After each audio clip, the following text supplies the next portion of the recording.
Bethany Manctelo here. Welcome to our Millwall fan show with some new voices, but the same focus. Just everything Millwall. Enjoy! Welcome back to the 23-24 series of Millwall No One Likes Us Talkings, our Millwall fan show. I'm your host, Eamonn Barclay, and I have the No One Likes Us Talking team of Patricia Maslin, Myles Thornton and Ted Robinson. Not everybody likes them, but they don't care. But before we move on to the business of the evening, we wish all our listeners a happy and healthy new year. Well, it's been a bit different at the Den. And Ted, how would you sum up our performance at Ashton Gate? Well, it obviously been getting better than I was a little bit before Christmas, Eamon. But no, I think we're all beginning to see where Joe Edwards is trying to take the team. And it's strange, really, because at times it still looks like Gary Rowett's side to me. But the football that they're playing is beginning to come out. The back 3 or 4, wherever he plays, it seems to be a bit more confident on the ball. They seem to be able to be passing through the lines with a little bit more confidence. And it just seems, from Boxing Day, getting the win against QPR, the pennies dropped with them. Maybe, which we underestimate, confidence is a massive, massive thing in football. And I think the whole team and the whole squad has gained a lot of confidence out of the win against QPR. I thought Norwich was probably our best performance all season. And then down at Bristol there, we done enough to win. I mean, it's so much a championship performance, that one at Ashton Gate, where we basically restricted them to very few chances. Sarkic is looking very confident in goal as well, I must admit. Made a very good save, the one chance that Bristol City had.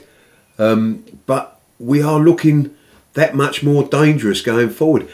The frustration with Bristol, and I'm sure Joe would admit it, was there was about 3 or 4 occasions where we could and maybe should have created a really good chance for ourselves, but the final ball just wasn't there. But all in all, it looked so much more competitive, so much more a better way of playing, a better system playing. The players seem to be enjoying themselves much more. To see them celebrate at the end at Bristol was a wonderful thing to see in my eyes, because it shows how much this team's really coming together and how they do it. But let's not forget, they've done it before. They've done it last season, where even under Gary Rowett, there we go on a little run of not winning for a while. Then all of a sudden, their character and their attitude to the game comes through, and they start picking up results. And we've got the situation now. After that Bristol City game, I like everybody else, jumped out of my seat in the 90th minute when they, who probably was our best player on the day, Sean Hutchinson, scored that goal. But I came down and think to myself, do you know what? We could beat anybody in this division. The way we're playing now, the way that Joe's finally got on playing, I think we're capable of beating anyone in this division. And it's wonderful to see, because I still believe, hopefully 1 or 2 in the January window, we'll have an even bigger squad, better squad. Still got Casper Norrie to come back. I can only see really good things for the rest of the season for Millwall from here on in. I genuinely believe that. Yeah, let's be hopeful with that. And as you mentioned, old Sarkic's save, I think, was crucial to our success. If that had gone in, I think it would have been a different story. But nonetheless, he got down there, looked very confident, coming out for balls and command in his area. So, great stuff. Pat, 3 wins, 2 draws in our last 5. What would you say about this change in form? Well, as you say, 3 wins, 5 unbeaten, 1 goal conceded in that time. We're back to being a formidable team with that defence we got. I mean, Hatch, Coops, Wallace, there's nearly 20 years of service to the club between those 3, and they're still holding that back line. As you say, Hatch was immense at Bristol. You can see Joe Edwards' influence by the way we're playing the ball on the deck more, instead of just lumping it forward. We're still lacking that cutting edge at the front. Against Norwich, we were getting our Millwall back. I mean, it's been years since I've gone to the ground on a Saturday as hopeful as I do now. The atmosphere, the fans, I mean, you just feel it's all coming back now. As you say, Sarkic, I wasn't too sure at the start with him, but he's starting to play really well. And a special mention to Honeyman. I mean, the bloke loves that centre midfield. It's my favourite player at the moment. I'm just hoping he's not going to get dropped when Denore comes back. As I say, enjoying my Saturdays again. I think as most fans are enjoying it now. It's been a long time coming. There you go. Pat's Honeyman. I'm going to leave that thought with everyone and see where we go from there. Myles, many fans are anxious for money to be spent on new players and getting big names on loan too. What is your take on the January transfer window? Yeah, I think some of the fans need to calm themselves down. We're not going to be making 5 massive signings, maybe 1, if at best 2. I think Joe Edwards will have, a couple of Chelsea lads that might want to come in. I've seen one, Alfie Gilchrist. He's up to it, and I think there'll be loans. We won't be buying anyone. We certainly won't be going out to pay £4 million for Charlie Creswell, like I saw someone say the other day. They said we should break the bank for him. Yeah, of course. Yeah, and I said, where's this £4 million coming from? And he told me the fans. He said we can set up a GoFundMe page, and I didn't even reply. But there's no point. There's no point in arguing with him because a GoFundMe page. No, it's not going to happen. Because they're forgetting he's probably on about 30 grand a week at Leeds now, and we're not going to be able to give him that. And our highest earner is probably not even what isn't even on half of that. So yeah, it's not going to happen. Probably about 1 or 2 signings, and I'd be happy with that. Well, you're going to let us into that little secret I heard that someone's mum, who a player at Mansfield, sort of gave you a nod and a wink? Well, yeah, I reported on Twitter with, 24,000 now have seen it, and Millwall, QPR and Hull are in for a Mansfield Town player, Davis Kelly Dunn. He's at Mansfield Town, balling out in League 2, really doing very well in League 2.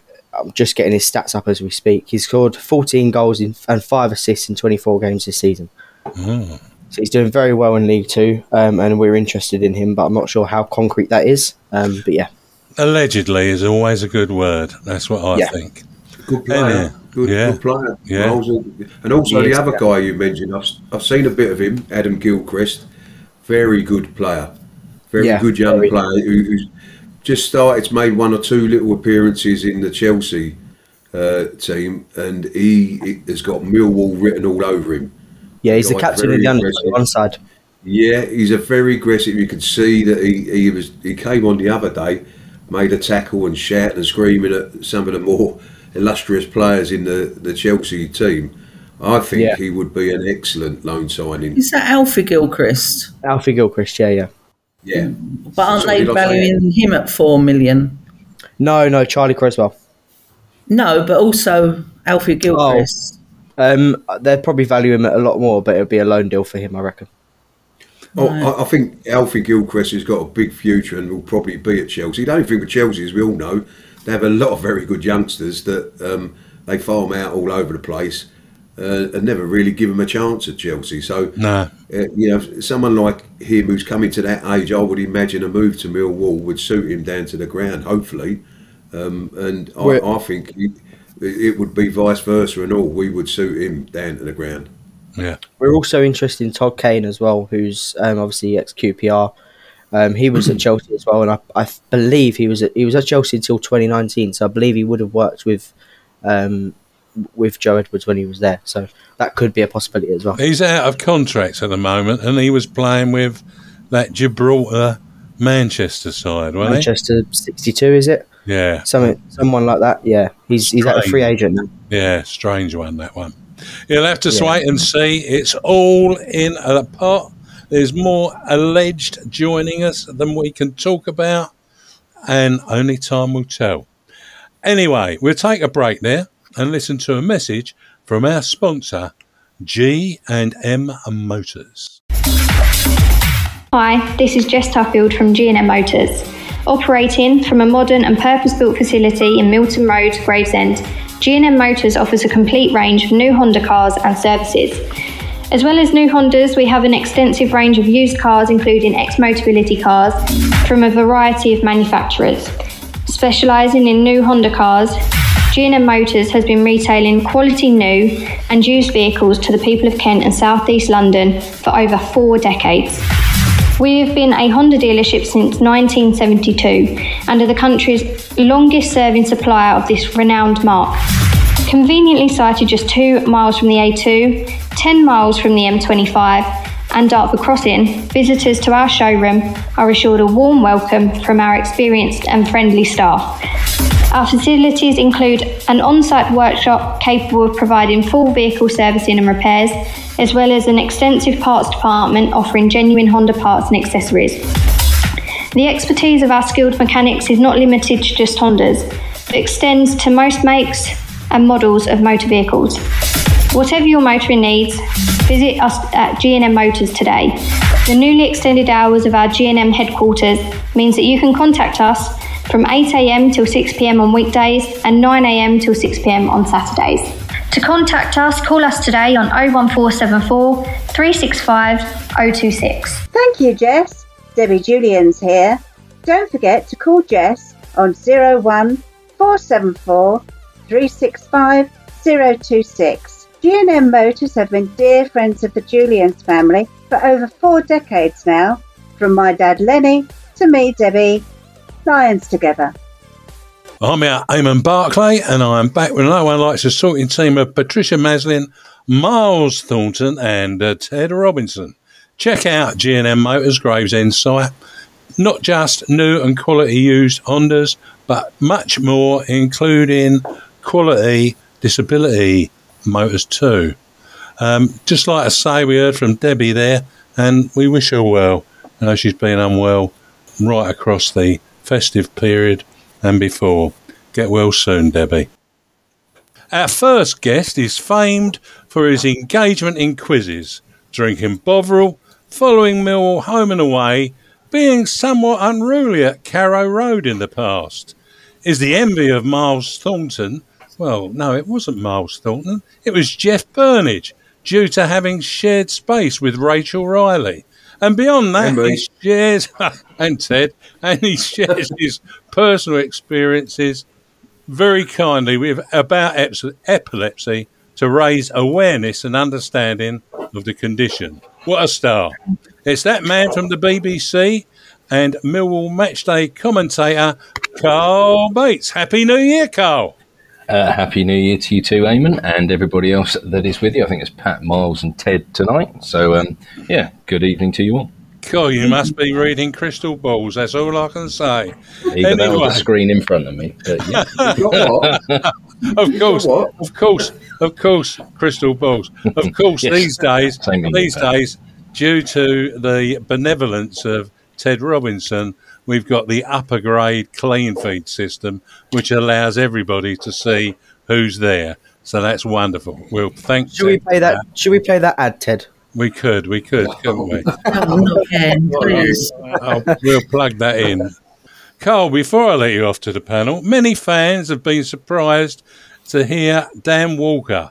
Now, not the Dan Walker of, 20 years ago, but the one that was in the commentary with you and Max. He has an odd accent, they say, and query his background. Tell us and the listeners a bit about Dan. Yeah, well, Dan, as you can probably guess, is from north of the river by quite a distance. But no, Dan's been with us quite a while now. He's in charge of all of our social media. He sort of gives the thumbs up for anything that goes out across the various networks. He has, for example, those fly on the walls that everybody seems to really enjoy watching. That's something that he's key to in regards picking out your feeds after the game, your pictures, what goes on social media, that side of things. And Dan's a really, really nice guy, very knowledgeable about football, and he's done really well. He's done a little bit of co-commentary in the past in a few in roles that he's done, but no. And Dan's a really, really nice guy, and as you can see, you couldn't say he isn't proper wool when Hutchinson's goal went in and off he went on his ramblings of excitement. So no, he's a good lad, and he did really well. That's only his second time, and he got thrown in at the deep end, because Max, bless him, he's got glandular fever at the moment, so he's not a well boy at all. So, yeah, Dan stepped up and, yeah, I thought did really well. Well done for Dan, and send Max our best wishes. I look forward to him returning soonish. Oh, by the way, before we do the next bit, Myles, were you at the Millwall game? Norwich game? Yeah, you should have said hello, because I only twigged it was you way too late when I saw your post on Facebook. And now I was thinking, you did stare at me a couple of times, and you should have come and said hello, because I don't bite unless I haven't had tea. So, yeah, no, next time don't stand at a distance. Come and say hello. Some of the women in the community trust reckon he's too shy. Yeah, well, yeah, as I say, he should have come across and said hello. So, yeah, next time do so. Miles, don't bother. I wave to Karl every week and he don't wave back, so don't bother. Yeah, but Miles is all right.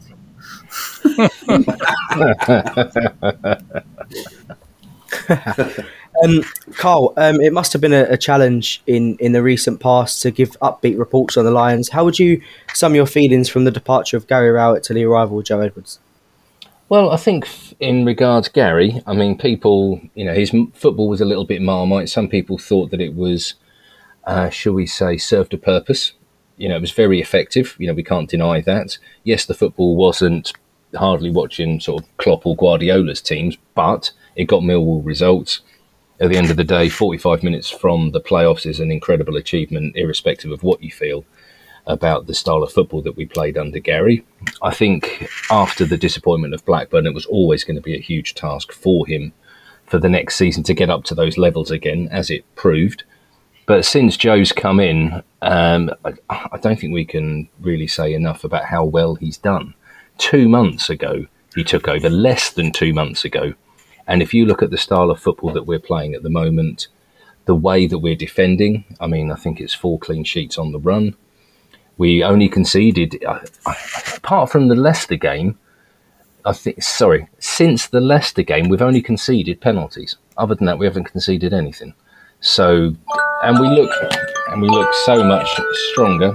I do apologise. We spoke openly in my introduction about epilepsy. That's just reminded me to take my tablets, which I did take, boys and girls, before we started the show, so everybody's safe. Well done, Karl. Thank you. But back to football, far more important than my condition. Yeah, with the way Joe's got the team playing, I mean, anybody that watched the match against Bristol City, whether they were there or via Millwall TV, the style, I think it's been a real breath of fresh air. The intricate passing that we're doing, playing out from the back, just little one touches, the likes of Honeyman and Mitchell just dropping short, getting the ball off the back foot, playing it out to the either third of the three or the wing backs. So, I thought it's been nothing but positive in my eyes. Hello, Cole, it's Pat here. The Arsenal Journal, Daily Cannon, has been mentioning Brooke Norton-Coffey and about his marked improvement in his performance and the relationship he's developed with Aidomo Emaku. What's your take on their assertion and the fact that Aidomo has signed a long-term contract in December? Well, it's disappointing that Arsenal have realised how good Norton-Coffey is. I think we've all been made very aware very quickly of the skills of our loanee and the ability, the energy that he has, just up and down. He must be a nightmare to play against in training. And it's been a good natural link up with whoever's played on that side, especially with him and Aidomo, as we saw for the goal against Norwich, how well we played on the counter, how quickly he got up alongside Aidomo. I think it's a relationship that probably doesn't need too much working on. It seems fairly natural. But no, I think he is improving game on game, which is fantastic news for us, because by the end of the season, wow, he is going to be some talent. And the same with Aidomo as well. It's great to see that he signed a new contract. The potential's there for all to see. Yes, he is a little bit raw.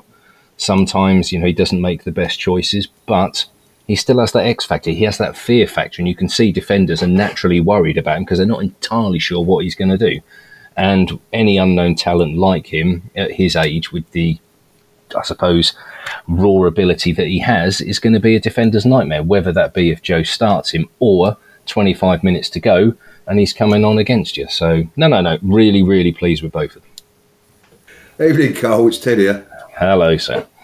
Hello, mate. All right. Good. Lots of talk from the fan base, as usual, about a mountain of signings that we need during the January transfer window. It's the same every January, I think. But Of course. a point has been also made that any incoming loans will test Joe Edwards' bonding with the current squad.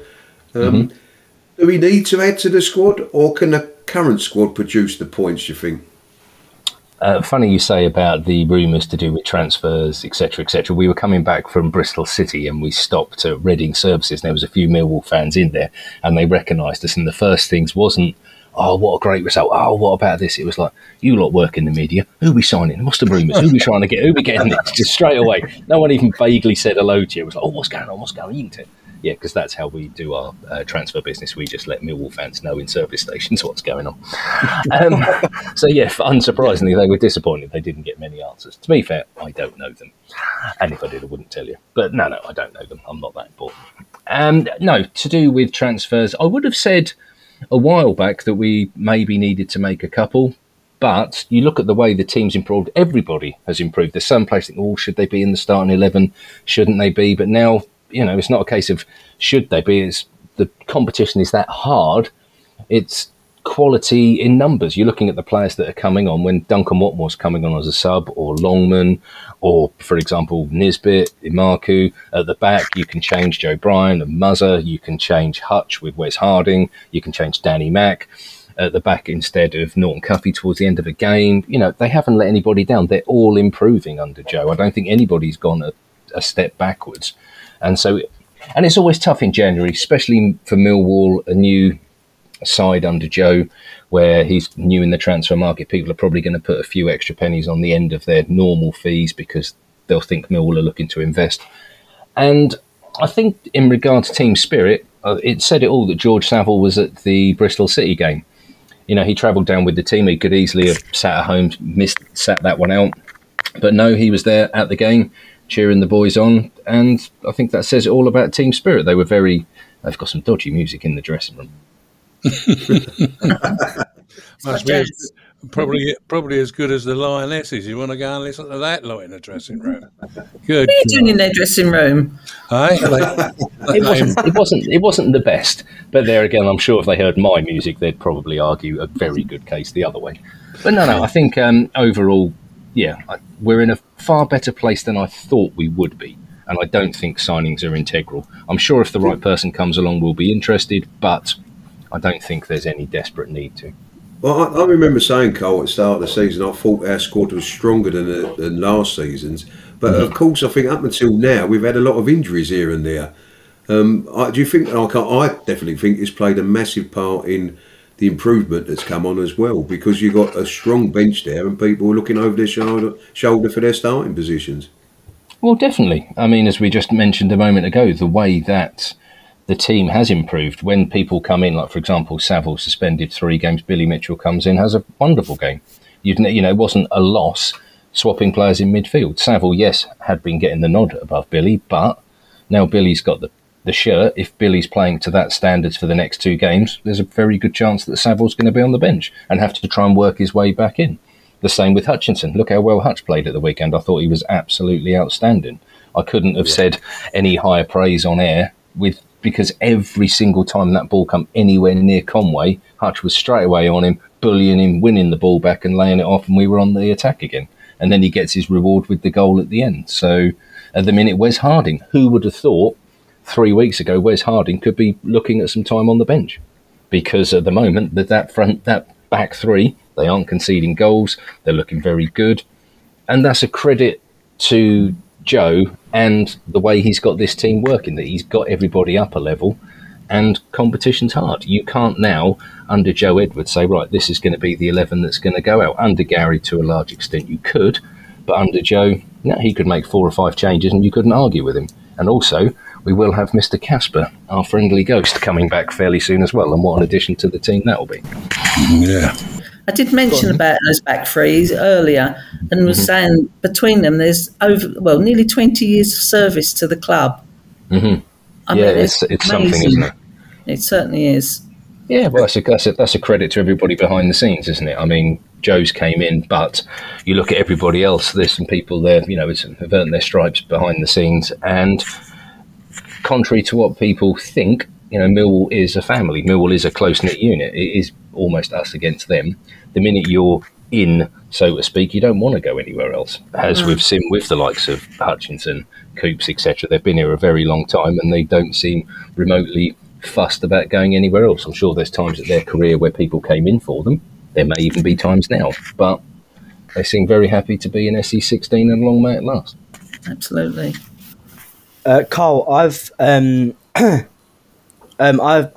have heard that Max McClennan and yourself have paired like an old pair of comfortable slippers. Great humour and banter is prominent when you are broadcasting together, and a left foot, right foot analysis adds to what is said. By the way, we hope Max recovers soon from his glandular fever, and I also want to say, could you pass on my thanks again to Max for that Friday night? What a game to be in the press box for as well. You did well. And what makes your relationship work so well beyond both of your backgrounds? I think we've both got a very similar sense of humour, which always helps when you're sort of bouncing off each other in that sense. We both have a very similar view on football, the way we want to see it played, and also we're both very passionate about the club. And I hope that comes across that way when we're watching the match and trying to portray it to yourselves. And because of the jobs that we do, we travel far and wide, and you naturally become a close-knit unit. For example, when we're travelling up to Preston, we all go up on the train together.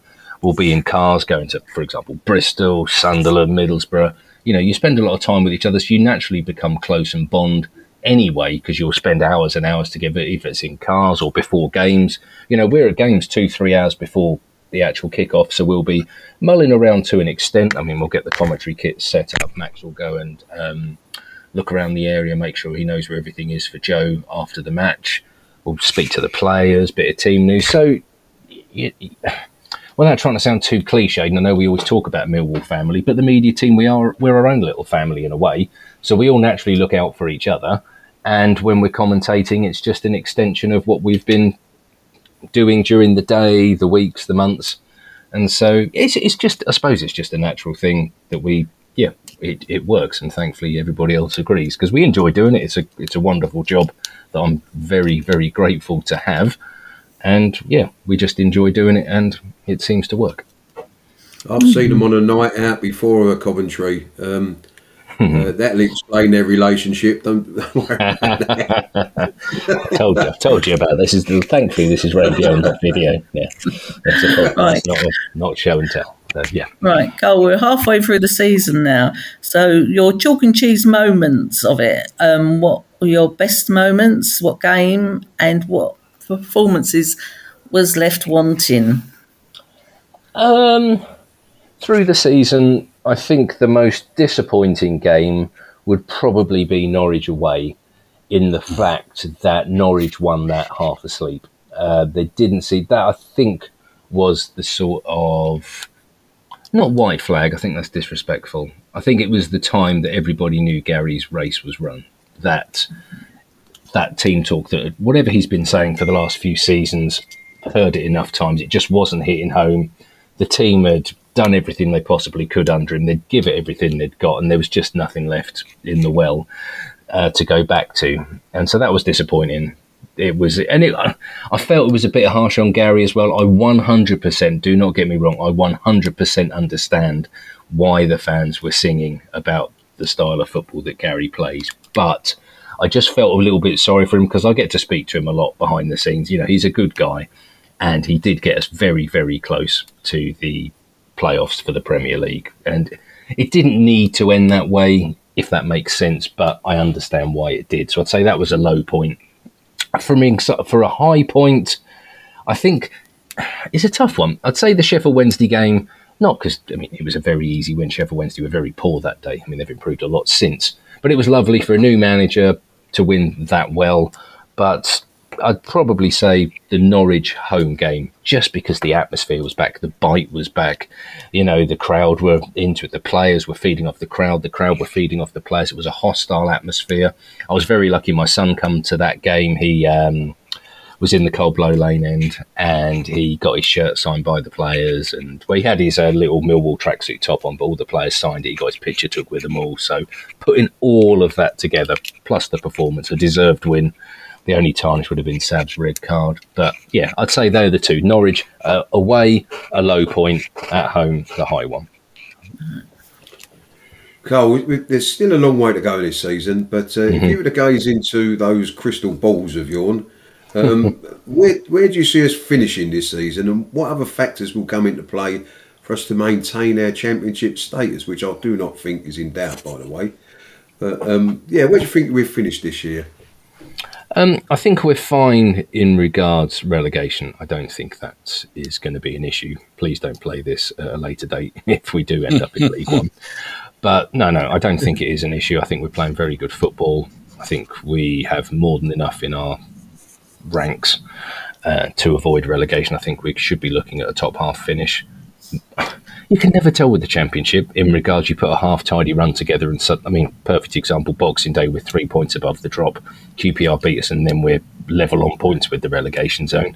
Here we are just after the new year and I think we're 9 or 10 points clear of relegation and looking up more than down. I think we're closer to the I may be completely wrong, but I think we're closer to the playoffs than we are relegation, or it's very close. You're very right. Yeah, right. Yeah. So that says it all, how quick the Championship can change. If you keep on the run that we are, who's to say? I think we've got quite a good January. I don't think we leave the capital. So, yeah, why not? Let's say we continue this run, get 2 or 3 wins. Who's to say we can't push for playoff spots? But if not, in all honesty, with Joe's first season, well, his first 3-quarter season in charge, 1 January transfer window where I think there'll be very little going either way, to finish, let's say, 10th, 11th, that's a really good season. That's something really strong to build on. And I think we would all quite rightly be looking forward to the season after. And that's not to class this season as a write-off and think, oh, well, we'll just tootle along, finishing the top half, job done. But I think, we need to be realistic to an extent, not get too overexcited, as in, right, we're going up, let's get the open top bus ready. But I think we could be on the brink of something with Joe. I like what I'm seeing. And in 2 months, he's made some huge differences to the football club and the players. Yeah, absolutely. Yeah, someone said to me the other day, we only need 7 more wins and we're safe. So that's a different way of looking at it, but that's true as well, I suppose. So thanks for coming on, Karl. No worries. Well, we love to get you on and your incisive thoughts we'll have again at the end of the season, I hope. Yeah, absolutely. It's always a pleasure to come on here. So, but by all means, invite again. Yeah, but before I do that, as is the tradition, can you give a prediction for the FA Cup tie at the Den on Saturday when we host those runaway potential championship winners, Leicester City? Oh, it's tough, isn't it? I'll go 1-0 Millwall. Nisbet with the goal. That'd be good. We'd take that all day long, and may that be the case. And if that happens, we'll definitely agree that you've got crystal balls. Anyway, the best to you and your family. And until the next time, bye, Karl. Cheers now. Bye-bye. Bye-bye, Karl. Thank you. Bye, Karl. Cheers, Karl. Thanks, Karl Bates. What a nice guy. What else can we say? I'll tell you what we can say. Let's take a break there and listen to Bethany Manktelow talking about the Fans Programme.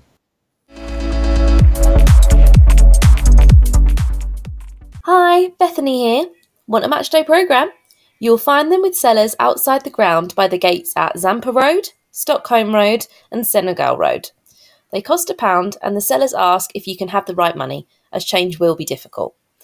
If you want to get a message, photos of special events, memorials, or just ones for good luck to be included, email smprogram@protonmail.com. That is smprogramme@protonmail.com. It's a great read. I'm Eamonn Barclay, and I'm back with a No One Likes Us talking team of Patricia Maslin, Myles Thornton and Ted Robinson. Don't forget to have your pound coins at the ready. Change is not always available. And as Pat would say, Give us a fiver and I'll give you 5. Anyway, next up, let's hear from Ellis Barr. Hello, Ellis here, and I'm glad to be back talking about Millwall. I know many have watched my videos, so you will all know that I don't wear splints as much anymore. Thanks for your support along the way. It is now time to hear what all the Millwall teams are up to. Come on, Millwall! Well, lovely for that, Ellis, and a happy new year to you and the family. Anyway, it's close season for the Millwall Romans and Pride still, so it's over to Jeff Burnage to preview the Lionesses versus Sutton United in the League Cup. Let's hear what Jeff's got to say. This is Jeff Burnage reporting on Millwall Lionesses, and their brief and welcome mid-season break comes to an end this Sunday when they entertained local rivals Sutton United in the London and South East Regional League Cup last 16. The match is at St Paul's Sports Ground, Salter Road, Rotherhithe, and the kick-off is 1:30.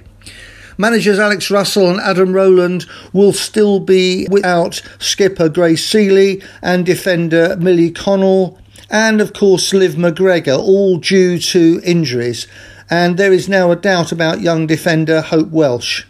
They will, however, still be putting their faith in this young side, particularly as the rest means that Emma Witter, Poppy Payne, Summer James and Chloe Burr will all be fit to return. The 17-year-old fullbacks, Melissa Jones and Emel Hussein, should both start and are among 4 of our youth team to be in the squad this weekend. Russell and Rowland watched Ted Jones's under-18 side in training this week, and there are 1 or 2 others knocking on the door already, but the first team is already quite young and there will still be further promotions before too long. 1:30 Sunday, home to Sutton. Yeah, get yourself down to Rotherhithe. It looks like it'll be a great game, and Lionesses will be looking forward to going on another cup run, I'm sure. Well, having lost by the odd goal in 5 at Leicester, and let's not forget, we were unlucky not to get the equaliser there as well. And that took place just before Christmas, if you might remember. It's a long way now since we've had a result like that. Can we expect the same again when the runaway championship leaders come to the Den this Saturday? On Monday, the Foxes put 4 past Huddersfield as Tom Cannon scored 2 goals, as this young man showed quite some potential in his maiden game. He is capped for the Republic of Ireland at under-21, and the FA have approached Tom to try and convince him to play for England internationally rather than the Republic of Ireland. He actually was a departee from Everton and picked up by Leicester. So he's one to watch then. Leicester have only lost 3, drawn 2 and won 21 in the league. Fox's boss, Enzo Maresca, is undoubtedly impressed with his charges, but will he be prepared for his first entry into the Lions' Den? Don't forget, we were 2 leagues below them when we defeated the then Premier League champions in the FA Cup. However, the current odds favour Leicester to win, and that's moved on while I've been sitting here. That's now 2-1 on. Whilst a draw is about the same, but a win for us has moved closer to 4-1. Will the Lions go a step further in 2 areas? Keep a clean sheet for the 4th consecutive game and score more than 1 goal? Myles? I don't think there'll be more than 1 goal in the game, to be honest. I think Millwall are going to win 1-0. I really do believe we're going to win, and I'm going to stick with Karl as well. I don't know, just feel like there's a much better atmosphere with the fans and the club since that other Leicester game, and you know, as you said in your intro there, that we nearly got the equaliser against them. So yeah, at home, the Den's atmosphere on the 29th was unreal, and yeah, I'm going to say 1-0 Millwall. Tom Bradshaw to get the goal. Okay, how about you, Ted? Well, FA Cup ties are becoming more and more difficult to predict, because I'm pretty sure there'll be some changes to our team, and I don't doubt for 1 minute that Leicester will have quite a few changes in their side, although I expect Tom Cannon to play. You know, so it'd be nice to see one or two of the boys that have been sitting on our bench coming in and getting a game. Maybe, you know, you might well see a side starting with the likes of Longman out there and Roman Essay coming on into it. I wouldn't be at all surprised. One or two of them will stay. Obviously, the likes of Hutch, who hasn't played too many games, providing he's come out of the couple of games that he played rather quickly. Okay, I should imagine he will get another start. So it's difficult to know what the team's going to be and how it's going to go and whatever. And obviously Leicester, although they're cruising, their main objective will be to get back to the Premier League. So at this moment in time, though, with the Lions the way they're playing and the feel-good factor that seems to be beginning to run through the club, I can see them making the right effort to get through this. So I'm going to go along with Myles. I think it'll be tight because they're a talented bunch, Leicester, but I think the likes of Danny McNamara coming in for a game and Joe Bryan maybe the other side will be like Hutch was this week, trying to prove that they want to keep the shirt for the next week. So I expect us to be at it and on it, and I'm going to go for a 2-1 victory to the Lions. 2-1, right? We move up on the goals, so it could be that exciting at the Den. How about you, Pat? Well, it's not a very glamorous tie, is it? It never is when you get a team in your own division. Half the ground's going to be closed, isn't it? Yep. Leicester are running no away coaches. Yep. I think it's going to be. I don't think we're going to see any type of atmosphere like the Norwich game. I forgot about that. Yeah, I'm a bit sceptical on putting our strongest team out. I can see 6 or 7 changes. City have not lost their last 10, I think. Yeah. It's so up in the air. I don't think anyone can be certain on a score here. I'll give Millwall a 1-0 win, but it could go either way. That's out of love, wasn't it, Pat?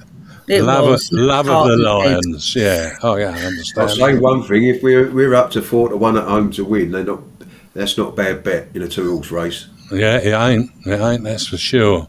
Until, of course, the team is announced, and then we'll find out what they really think. But anyway, let's put that aside. Joe Edwards has said he's anticipating change because he wants some people to get a bit of a break. So I think I'm with that side of it. But I suspect Leicester might do the same. We'll see. I'm looking forward to it, actually. The atmosphere won't be the same because half the stadium's going to be empty. But we can still roar. We used to when we used to get 6,000 or 7,000 down there. And let's try and see if we can make that happen. Eamonn, I would love to see Nisbet play and score. Yeah, I think that guy, he's got something. It's just not quite clicked for him yet, but one goal might kick him off. So I like to see him start and score. I really would. He was unlucky, actually, with the shot he had in the last game. It wasn't far off at all. Anyway, we'll take another break there, and this time we're going to listen to that man that we know as Harvey Brown. My boy.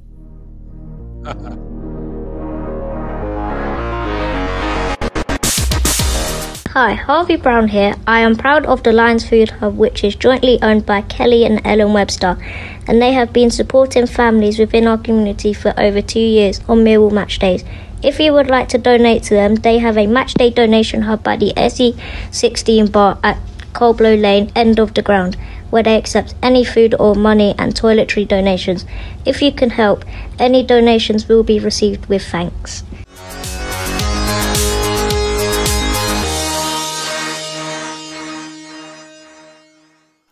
I'm Eamonn Barclay, and I'm back with the No One Likes Us talking team of Patricia Maslin, giving love to her team tonight, Myles Thornton, Harvey's mate, and Ted Robinson, the guru. On Saturday, the hub will especially be looking for canned sweet corn, peas and carrots, any squash and long life milk, any cereal, meatballs and hot dogs, washing detergent and sanitary products. Donations and other items will be gratefully received. Our second guest tonight has witnessed a very busy year pass by. amassed an amazing number of accolades from both who he works with and those he works for. He had a deal with our dashing Santas as well, Myles and Stan, and the new year will bring some more amazing challenges, I'm sure. In fact, it's for certain. Let's say no more and welcome our Millwall Community Trust CEO. Happy New Year, Sean Daly. Happy New Year, everyone. Hello, Sean. Happy New Year. Happy New Year, Mark. Happy New Year, Sean. Happy New Year, Pat. Happy New Year, Sean. Happy New Year, Ted. Well, that's nice. They've done that so clearly and all together. Wonderful, absolutely wonderful. Improving all the time. Anyway, it's great to have you back, Sean.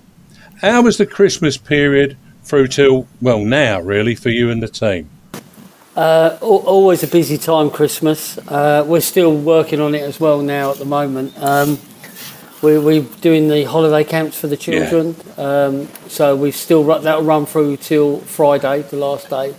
But we've done 9 days of holiday camps, free holiday camps and free food for the children. Sent out about 80 hampers this year out to families of need. Wow. But it's just been a busy time. It's trying to juggle, really, you know, people having time with their family, my staff, and then still making sure that we service the community. But it's been great. It's you know, my staff are excellent, and we're taking in shifts to spend time at home, and then shifts to come and work work with the young people and the families in the community. But very challenging time, Christmas, but very enjoyable, and that's the reason why we work for a community trust. It's so rewarding. Absolutely, absolutely. That's wonderful, Sean. But hi, Sean. It's Ted here. Hi, Ted. Hi, mate. And I see that you're launching the Millwall's Girls Player Performance Pathway Trials. That's a bit of a mouthful, but I'll see what it's about. Which will take place in January at the Harris Academy. You're looking for talented female players throughout Southwark and neighbouring areas. Can you tell us a bit more about this, and what are the joining requirements and potential benefits for kids? Yeah, well, a few years ago we decided to do our own girls' academy, and that really was because we had a lot of girls that played for what was then the RTC, Regional Talent Centre, and a lot of the girls that were playing for Millwall were from outside the borough. You know, they were from Kent, they were from Essex, they were from Greenwich and Bexley, and not really the areas that we work in, Lewisham and Southwark. So we decided to do our own girls' academy, which has been very successful, and a lot of them have gone on to play for our first team. And we've been very successful with our boys' player pathway, where we're trying to get young players the opportunity to get into an academy. Maybe they're not ready at the moment, but they could train with us, and when we felt they're ready, we'll push them into the boys' main academy. So we thought, well, why don't we do that for female players as well? Have their own player development centre, and when we're ready, we can move them into our own girls' academy and build up more teams. So we might end up having 2 under-12s team, 2 under-14s team, or 2 under-16s teams, or an under-13s team. So we just want to give girls an opportunity to play football at quite a high level and have some decent coaching. And there's no there's no remit of them being under pressure to play. We just want them to come have fun, social time, and then if they're good enough, we give them that opportunity to step into our academy. If not, we'll go and support them to get into grassroots female girls teams in the local area. Brilliant. Hello, Sean. It's Pat here. Yeah, the now infamous Centre Dash presented quite some entertainment before the game via Huddersfield, with both Myles and Stan participating. Is Stan still running? We had Dean Wilson on the final show of 2023, and he was amazed by the commitment of both these No One Likes Us Talking team members, so much so that he's going to do it with them for Christmas 24. I understand Stan has called Ted out too for this, claiming he volunteered on the show in the past but did not participate. How did the actual Centre Dash go? And I suppose we'll have Ted and Dean joining in next Christmas. Well, I'd like to see them both there, please. It was a great day, a real great day. We had around just over 60 Santa and elves. We had trouble getting the Santa outfits this year, the blue ones. So we had a lot of adult elves running, but it was very good. 60-odd runners, over 60-odd runners, adults and children, brilliant. I did see Stan at the end running round. I forgot to put his suit on, you know. Just forgot to put his Santa suit on. Myles kept up with the race all the way. And every year we've had Gary Rowett come out and give the medals out.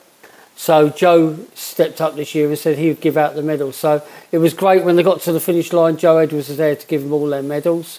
And, you know, it's getting bigger every year. It's all for a bit of fun. You know, we make a donation to Crisis for it, but it's just a real bonding thing for the Millwall fans to do. So it'd be great to see everyone there next year. Can I just defend myself here? Can you? No, How can you defend? No. I did say I would do it, but I never stated what year. So, I'm withholding what year at the moment, but it may be 24. If Dean does it, I'll do it. Well, he's doing it for sure. Well, I gave Stan his outfit to take home. I just said, look, I can't. It's gathering dust. It's been here for 3 years. It's gathering dust. He's worn it every day. He didn't put it on. He ran around his own clothes round the final lap. He was walking around in his own clothes, and I said, well, "You meant to be Santa?" And he said, "Oh, I didn't put the outfit on." Like, where did we run round, Sean? we go up to St Paul's. Usually, not St Paul's Cathedral, St Paul's Sports Ground. Usually, the girls' teams are playing up there, so they run up. They have a hot chocolate when they get up there, and then watch the girls for about half hour playing football, and then jog back, and then round the pitch, and then collect a medal. Are you trying to entice me with young ladies there? No, to come up and watch the girls play before I run around. I thought the hot chocolate. Yeah, I'm more like the hot chocolate and Snickers man these days, I'm afraid, Sean. The hot chocolate, I think, was it. Yeah. I think, when I did my speech, I said to the people, you're going to run to St Paul's, and I could see some of their faces drop, and I had to say to them, it's not St Paul's Cathedral, you're running to St Paul's Sports Ground. But no, it was a great day. Where from? Where from? From the stadium, so you start off at the den on the pitch. From the stadium? Yeah. I thought it was just down half the pitch or something. God. No, you start at the stadium. No. We do. It's all right though. We have someone with first aid and a defib carrying you. You'll be all right. Someone with a wheelchair. You know what, Sean? I'm really pleased I haven't stated what year again. I've got to tell you. Well, you just did what Stan does. You wait till everyone comes back and then you walk round the pitch and collect the medals. Stan met me on the way back and we walked around the pitch together. Yeah, walked round the pitch, collected his medal, and he was like, "Thanks." Oh my word! I'm looking forward to this already, Ted. What is the equivalent of me doing a marathon? I've got to be honest, that distance from there to there. So I will give it a go this year. Yeah, you better get into training soon then. That's all I can say. Yeah. I mean, old Myles was there, you know, ACL injury on the heel, and he did it. I couldn't walk for the next week. Can I just ask one question, Sean? Is there a bus that goes from the stadium to the... Yeah, it's called the P12. Well, I was going to say that when they got back, some of the parents went. Some of them jumped on a bus on the way back. I went, what? No, they jumped on the bus. I was just thinking to myself, I haven't done because I don't use them very often, but I might have to download Uber onto my phone. Absolutely great. Yeah, there is so much that is in the mix for our Mill Community Trust, but what can we look forward to for the month ahead, and is there any news yet of a date for this season's Community Day? Yeah, so Community Day is going to be the Watford game. It's been planned in for the season, so we will be doing Watford. We'll be having the same sort of things as we had before. So we'll have a lot of our community partners at the stadium, and then we'll have the mascots will be all community children, very similar to what we had last year, but really just to showcase the stuff we do with the club. So that's going to be for the Watford game, but we have got a lot going on. We've got February coming up already, you know, school holidays. we'll be doing all our holiday camps again for the children, looking at Lewisham and Southwark. We will be doing this summer, we've got a contract to do holiday camps out in Sevenoaks, where the new training ground's going to build. So we've got a contract to do 6 weeks of holiday camps out there. So we have got a lot coming up for this year already. Wow. You'll be needing more staff. That'll be the challenge. Look, Sean, it's been great to have you on the show once again, and we certainly look forward to seeing all our team and friends of the show in next year's Santa's Dash. So don't blink, Pat, will you?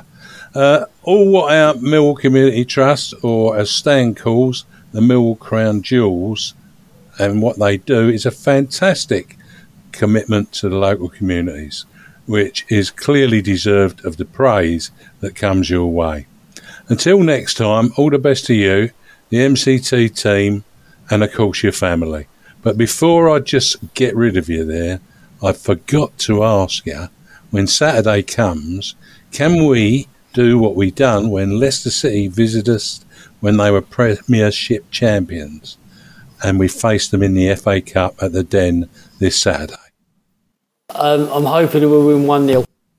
There's been so many of those, I'm feeling like it's an omen.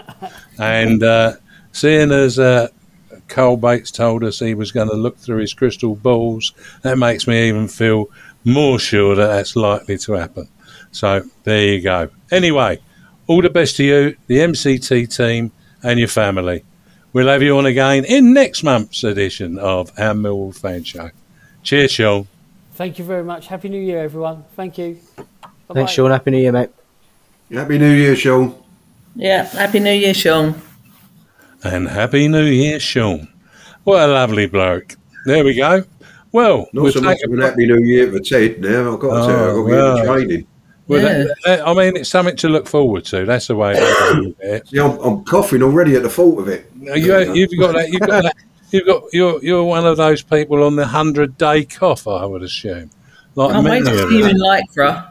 Yeah, ain't like those Santa suits are not Lycra. Come on. He's got to do his training in Lycra, though. Oh, is he? Okay, then we'll look forward to that. We'll take a break. I had no idea it was from the stadium to the St Paul's. I've got to tell you that. Bloody hell. Well, have a chat with Stan. He'll put you right on the track. You like a chat with him, you could meet him round at Sainsbury's in Thamesmead. He'd do anything for a medal, Stan. That's it. So there you go. Well, we'll take a break there and listen to Bethany talking about the Millwall Community Trust. The Millwall Community Trust, something that I, Bethany Manktelow, admire for all that it does. The Trust was established in 1985, works to provide sporting, education, social and healthy lifestyle opportunities to the local community in Southwark, Lewisham, North Kent and the wider community. Its work is targeted at people of all ages, irrespective of race, gender or sexual orientation, and runs programmes aimed at tackling social exclusion, racism, knife crime, lack of employment opportunities for young people, mental health and disability issues. The Trust aims to be a progressive and campaigning charity that makes a difference to ordinary people's lives. Its work is undeniably essential to the local community. They have sponsorship opportunities to support this work.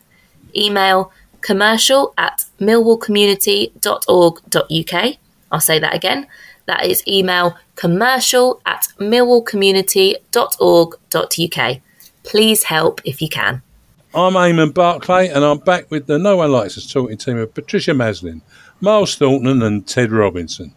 If you can sponsor or donate to our Millwall Community Trust, it will help them in delivering the programmes that they deliver to all. And you heard a lot about that when Sean Daly spoke in the last section. Anyhow, we're looking forward to the next game. But in the meantime, here are a few matters of interest for Millwall fans and those interested in football. As Sean Daly mentioned, our Millwall Community Trust are running trials for talented female football players throughout Southwark and neighbouring areas. You will showcase your talent in front of Millwall Lioness Academy Scouts and the Millwall Player Performance Pathway coaches for players with aspirations of joining the main Millwall Lionesses Academy. To attend these trials, you must be in school years 4, 5, 6, 7, 8, 9, 10 or 11.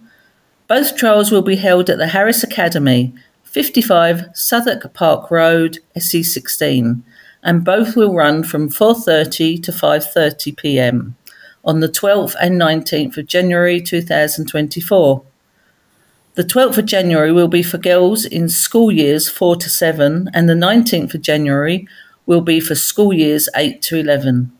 If selected, players will be invited back to weekly sessions at the Harris Academy at the same time. You can sign up on our Millwall Community Trust website at the bottom of where it is advertised. Next week, I will host our team along with a couple of guests. Additionally, if you've not heard the No One Likes Us Talking special, featuring some of the heroes from 50 years ago, talking about an outstanding FA Cup win at Everton, which Jeff Burnage hosts with a panel of Brian King, Steve Brown and Dennis Burnett, who are members of that team. Be sure to give it a listen. It has had great plaudits. Don't forget, Millwall Lionesses have a League Cup tie on the 7th of January this Sunday at 1:30 p.m. against Sutton United at St Paul's Royal Hive. Get down there and give our Lionesses the backing they deserve. I'll be back this month with the No One Likes Us Talking monthly podcast with my mate Phil Coleman and hosted by the magnificent Myles Thornton. If you haven't heard him, do listen because he's pretty good. We will talk about matters which impact football in general and then also our club. If you have not read our chairman James Berylson's New Year message, which I believe is the most heartwarming and inspirational message that there could have been, then check it out on the news section of the Millwall website. Believe me, Millwall fans, we are all in safe hands. Right, don't forget, you'll be able to listen to the No One Likes Us Talking team bring reports from our games, both home and away, for both the Lions and Lionesses, and also updates on Millwall Community Matters 2 on Maritime Radio, broadcasting on 96.5 FM. And I'll add the bit that Jeff always mentions. It's really got good coverage all over South London, you know. Anyway, I'm glad you pick it up over in where you live, Jeff. I was not going to give that away. Additionally, you can find us on Instagram, Facebook and X, formerly Twitter, social media sites and all popular podcast sites. Well, that's it from me. Thanks, Myles. Thanks, Eamon. Thanks, everyone, and Happy New Year, everyone. Thanks, Ted. Been a pleasure, Eamon. Super. And thanks, Patricia. Thank you, Eamon, and let's win on Saturday. Let's be hopeful. And thank you all for listening. Finally, let's not forget to keep it safe on the streets out there. Good night.